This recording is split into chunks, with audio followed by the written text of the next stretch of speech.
Hola queridos amigos, nuevamente con ustedes, doctor Maximiliano, su doctor Tigre, un médico consejero de internautas que ha trabajado en los Andes, la Amazonía, la costa del Pacífico e inclusive en Rusia. Hoy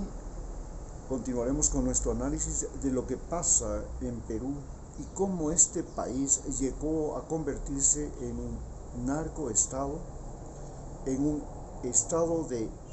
trabajadores informales y en un estado donde la ilegalidad es el motor de la economía. Para entender esto, tenemos que pensar, como habíamos recordado, que los españoles llegaron al continente sudamericano por el Perú, que más tarde Gonzalo Pizarro pretendió crear el primer territorio libre en América justamente en el Perú, que en ese momento el virreinato de Lima era un virreinato enorme que empezaba en el Pacífico y terminaba en el Atlántico, siguiendo el curso del río Amazonas hasta Belém. Es decir, tenía parte de Bolivia, parte de Chile,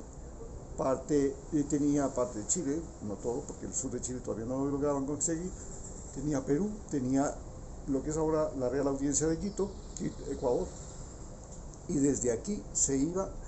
ocupando el norte del territorio de Brasil. Ustedes pueden imaginarse, era un territorio más grande que el Tahuantinsuyo. Pero ya desde 1565, cuando se crea el virreinato de Santa Fe de Bogotá, de Nueva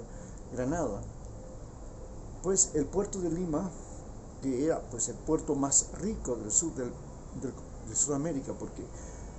la plata del Potosí salía por Lima y se iba hasta México y hasta las Filipinas y hasta China, y la plata se convirtió en la primera moneda global del planeta. Pero además había plata que también salía por el Río de la Plata hasta Buenos Aires, y justamente en el puerto de Buenos Aires se originó lo que sería más tarde el virreinato del Río de la Plata. Sin embargo, Perú había sido el centro, el eje de Sudamérica desde la conquista de los españoles en 1532. Cuando llega la independencia, los ingleses que descalabran primero a Napoleón, y Napoleón que descalabra a España, y luego los ingleses derrotan en Trafalgar a los españoles y a los franceses juntos, financia las guerras de la independencia en América Latina a Simón Bolívar, a San Martín, a O'Higgins. Encima de eso, los ingleses se toman y conquistan China, y entonces China deja de ser el gran comprador de plata del Perú. Esto golpea brutalmente al virreinato de Lima. Nace la República del Perú. Esta República del Perú ha vivido una progresiva desintegración, un deterioro en estos 200 años desde su independencia, en la que, a más de que perdió la guerra con Chile, perdió otra guerra con Bolivia, ganó una guerra en Ecuador contra Ecuador, que, como les decía a ustedes, en realidad Ecuador no peleó contra Perú, sino que peleó contra Perú y Estados Unidos, porque Estados Unidos fue el que armó y financió la guerra de 1941 para poder obtener el caucho que salía de Iquitos y que lo necesitaba para sus vehículos que iban a entrar a la Segunda Guerra Mundial. Y también se apropió del, como les contábamos, gracias a esa guerra se logró apropiar de las Islas Galápagos para controlar el Pacífico Sur, y la entrada del Pacífico de Panamá, pues iba a empezar una guerra contra Japón, la denominada Guerra del Pacífico. Necesitaba las Galápagos. A ese lugar llegó la esposa de Eleanor Roosevelt, que fue el que estableció los límites entre Ecuador y Perú. Y de Eleanor Roosevelt llegó, también llegó Frank Sinatra, también llegó Marilyn Monroe, tenía una base militar de 10,000 soldados en las Islas Galápagos. Desde ese año, desde 1941, Perú se convirtió en un títere de los Estados Unidos. Esto sucedió hasta los años 70, hasta 1970, en que una dictadura, la dictadura de Velasco Alvarado, un militar, convierte a las Fuerzas Armadas peruanas en un gran consumidor de armamento ruso, y Rusia le ofrece no solamente las armas, le ofrece becas para todos estos países de la ex Unión Soviética, y los peruanos se convierten en la mayor cantidad de estudiantes que no eran ni nicaragüenses ni cubanos en las ex repúblicas de la Unión Soviética, especialmente en Rusia.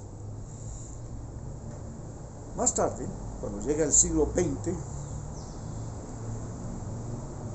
Perú sigue siendo el títere de los Estados Unidos, como lo es Panamá, como lo es Colombia, lo era Colombia, hasta que en Colombia sucede unas elecciones en las que gana Petro y Colombia deja de ser el títere de Estados Unidos. En Venezuela, Venezuela deja de ser títere con Chávez de Estados Unidos, lo cual origina un tremendo desastre económico por el bloqueo que le hace Estados Unidos a Venezuela. Y ahora pues Perú, junto con Chile, se convierten en naciones donde triunfa el denominado socialismo del siglo XXI, la izquierda, pero al igual que en Bolivia, son los indígenas los que se toman el poder, algo que no era normal en América Latina. Solo Bolivia era el único país de América Latina donde los indígenas llegaron a ser gobierno, pero ahora lo era nuevamente y por primera vez Perú. Digo nuevamente porque alguna vez Túpac Amaru creó un gobierno del Perú de los incas, pero perdió, inclusive fue martirizado el día de su muerte, y desapareció esta ilusión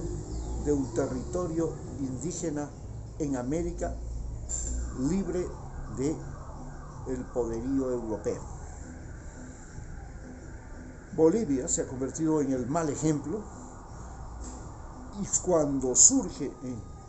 Pedro Castillo como presidente del Perú, se le ocurre decir que le va a dar una salida al mar a Bolivia, y esto es tomado por el señor Fernando del Rincón.